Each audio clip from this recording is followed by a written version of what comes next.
I'm still going. Let's get through last week's film, shall we? I managed to watch 6 films last week, which is definitely a downgrade from the previous week where I watched 21 films. Not doing that again for a while. But I don't have to deal with so many films to review, so that's a bit more good on me. There's not really much else to say. Let's just get into it, shall we? The first film I watched is Disney's 100th anniversary film. No, not Wish. I'm never watching that film again. I mean the short film that really commemorated 100 years of Disney, and that is Once Upon a Studio.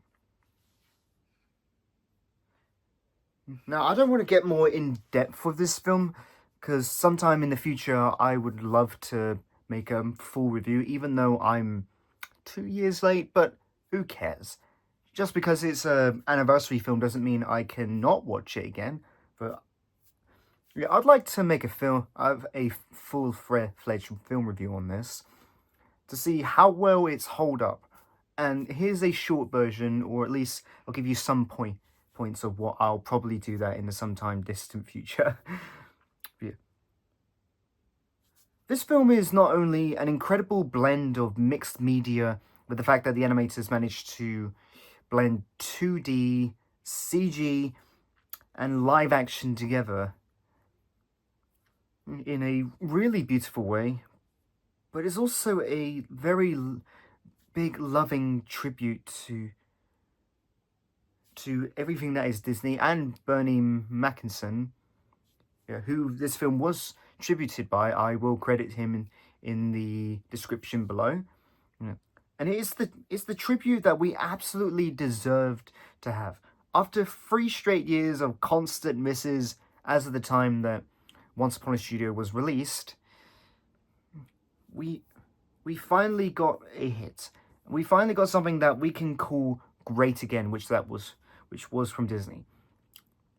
And even now, about 5 years into the 2020s, you gotta admit that Disney is very much down in the dumps. From the animated studio itself, there's only been one hit, and that's Encanto.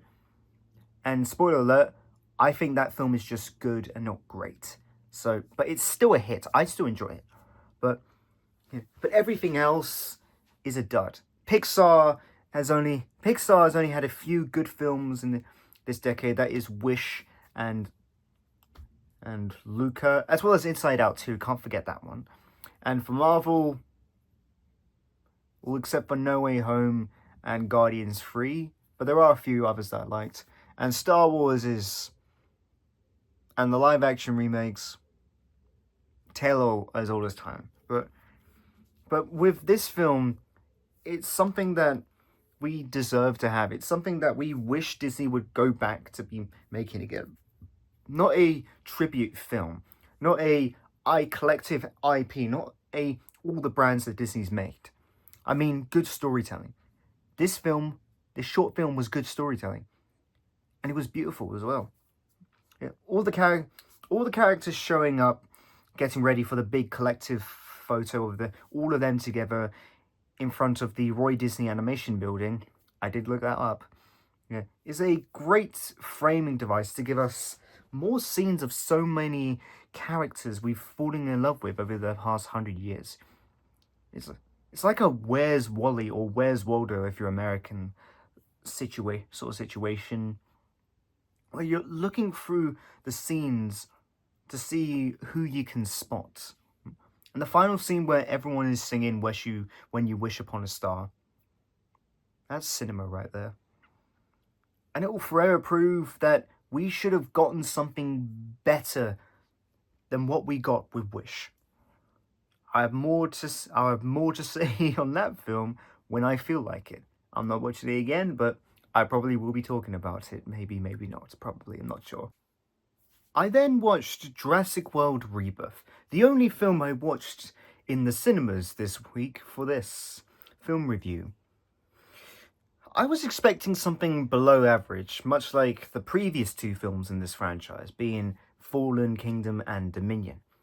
But then I watched this and found something genuinely impressive. I mean, it's not great or anything, but I really enjoyed it. It splits its time between two different plot lines, one being a create a cure for all the world's diseases out of dinosaur DNA, and the other one being a family roped into their situation where they have to try and survive all the dinosaurs that being trapped on the islands that they're trapped on and all that. It's stuff that we've seen before, but I thought it was done in a compelling way. The cure for the world disease plotline was interesting enough, with them going against three massive dinosaurs. The Mosasaurus was intense and had great action. The Titanosaurus was just reminding me of what great cinema is and can be. Also, they have giant ass tails. If you've seen the film, you can see they have incredibly long, massive tails, and that's the part that took me out of the film the most, because I was just like, how can dinosaurs have that long of tails? That just took me out. It was just so funny, yet it was so beautiful at the same time. Then, oh, forgive me for this dinosaur name. Yeah. The Quetzalcoatlus, nailed it, was the scariest. Was the scariest, most tense scene with this group of the people. All the dinosaur scenes were great as well. I'll get to that in just a second. I thought the main trio with ScarJo, Jonathan Bailey, and Mahershala Ali all had good chemistry with each other and were interesting enough to carry the film. I'm glad that they didn't follow up the plot lines with Chris Pratt and Bryce Dallas Howard's character, because they felt like they had nothing to do, even by Fallen Kingdom and Dominion. And it was just getting too much at this point. But these characters, they were interesting enough. I thought ScarJo and Mahershala had great friendship. I know these aren't the characters' names, but no one can be bothered to look up these characters' names. Yeah. And they had great friendly chemistry, and they had good bonds of them losing people that they care about. And ScarJo and John Bailey was definitely hinting something happening between the two. They definitely had some good flirty chemistry with each other, which I enjoy. I like that. I'm allowed to like things. That's my guilty pleasure. Yeah. The villain was average. He was just a standard CEO that we've seen thousands of times already, but he wasn't bad. Just, yeah. His death scene was interesting, though. There's not really much else to say. The family plot line was really interesting, even though it is stuff that we've seen before. Yeah, sure, it is the dad's disapproves with his daughter's boyfriend plot line, but it wasn't bad. It was done interestingly enough. I mean, sure, he was kind of a douche at the beginning, but he did come to himself a lot and helped the family survive and all that. He wasn't a jerk. He wasn't dismissive or anything. He did care about his girlfriend, and he definitely seems like he cared about his girlfriend's family, and it gradually grew for them having some good new mutual respect. I mean, the boyfriend was actually helpful, and he saved his girlfriend from when, spoiler alert, she was left to drown from being pushed off the boat by the villain. Yeah. He leapt into the ocean to save his girlfriend, even when there are Spinosauruses and a Mosasaur swimming around the boat when they're trying to hunt down the Mosasaurus's blood. This all happened in the film, by the way. Yeah.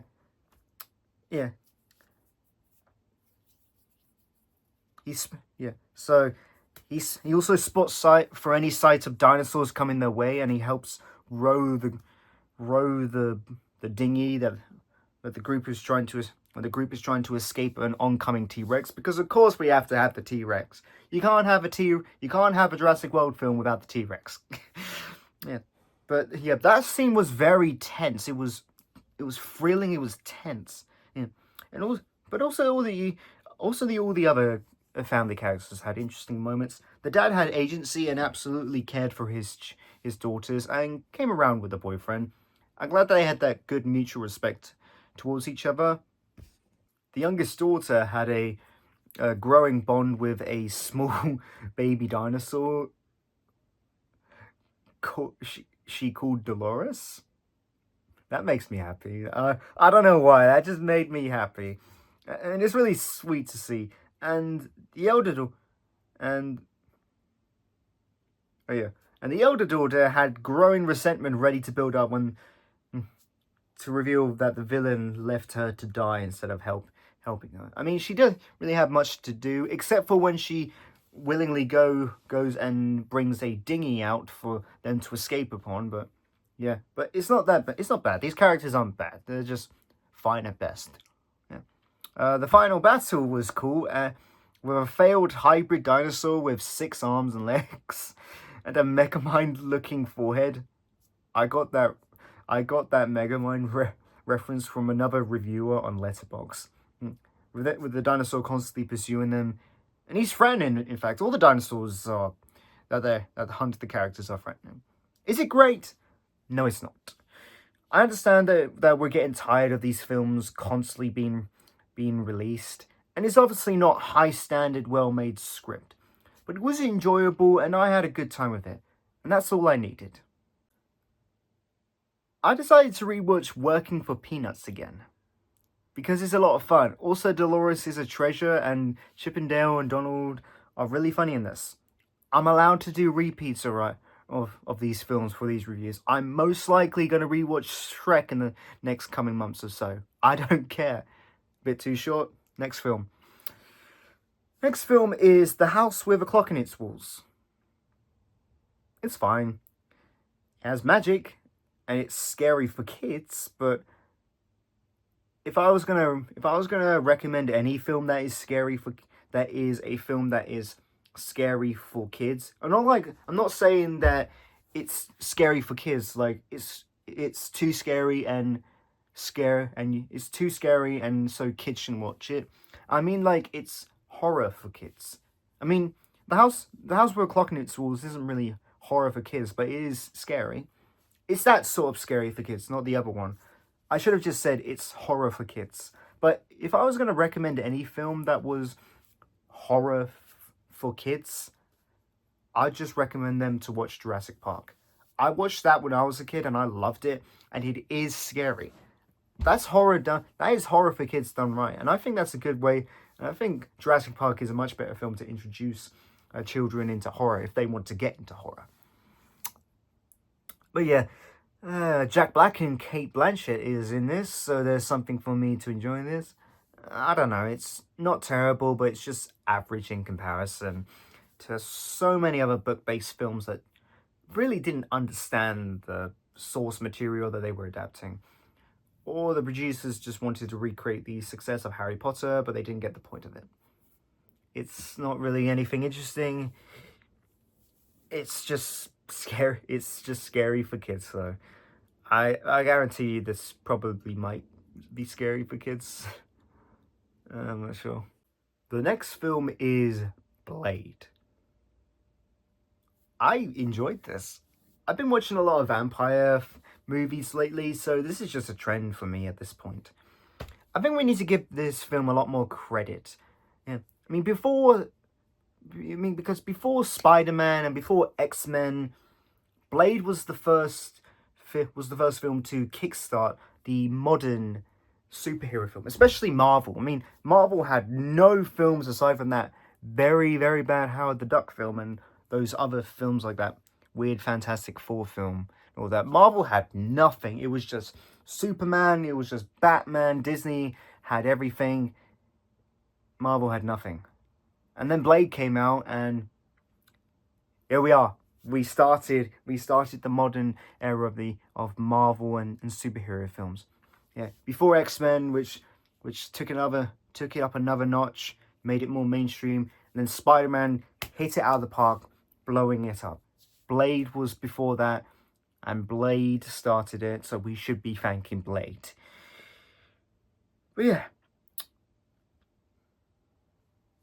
we wouldn't be having any of these films, and we wouldn't have had the MCU, for the better or for the worse nowadays. Is it good? Yes, it is good, but it's not great. The acting is solid. The sets look great. It doesn't try to hide that it's an 18 or rated R for America. And it does show people getting bitten by vampires. Yeah, yeah, but it's not. Yeah, and it is also a really good. It is also a good superhero film. Yeah. And Blade has interesting motive and backstory, and his relationship with Karen and Whistler is sweet. But the villain is not really that great. He's standard and not much else. And the story is just average film stuff. It's not anything impressive, but it's not terrible at all. The final film I watched last week was Ransom. This was the second most film that the second most film I've watched last week where I was tense about. So, the film that I was most tense about was Jurassic World Rebirth. Ransom was the second most, if that makes sense. It doesn't really, but I'm hoping it does.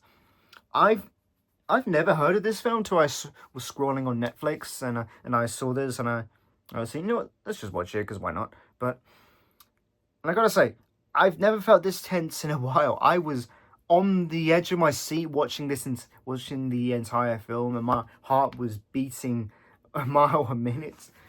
I was really, really invested as well. The whole kidnapping plotline, yes, this is a kidnapping plotline, is something I wouldn't wish upon anyone. Not the plotline, like anyone getting kidnapped. I wouldn't wish that upon anyone. But yeah, the intensity just keeps going up throughout, and the back and forth antics and antics and all that between Mel Gibson and the kidnapper is intriguing yet hard to watch. The plot kind of loses me when the boy is saved eventually and the kidnapper frames himself as the hero. Also, I still don't get why the kidnapper is angry with Mel Gibson's character. I'm not talking about Mel Gibson, I'm talking about his character. It still doesn't really make that much sense. And the ending is just there. So it's not great, but I didn't hate it. I had a good time with it, and I thought it was a good film. A very tense film as well. So that's all the films this week. So, what the films? So, okay, Once Upon a Studio. I'm gonna give that one. Well, I initially gave that a 9 out of 10, but now I have to give it a 10 out of 10. I loved it so much. It was so good. It's so great. And this is what I wish was more like. Not a tribute film, but a actually well-made film. Now, Jurassic World Rebirth. Yeah, I think it's underrated. It's not great, but I think it's underrated, so I'm giving it an 8 out of 10. Working for Peanuts, I've already done that one. 7 out of 10. The House with a Clock in Its Walls, 6 out of 10. Blade and Ransom are both 7 out of 10s. So that's pretty much the end of this video. I wanted to give everyone a third, fourth, or fifth perspective on films and all that, and I just wanted to give my opinions to you guys out there. If you have any recommendations of any films I should watch, let me know down in the comments below. Anyways, that's the end of today's video, everyone. I want to say thank you very much for watching, and I'll see you all later. Have a good one.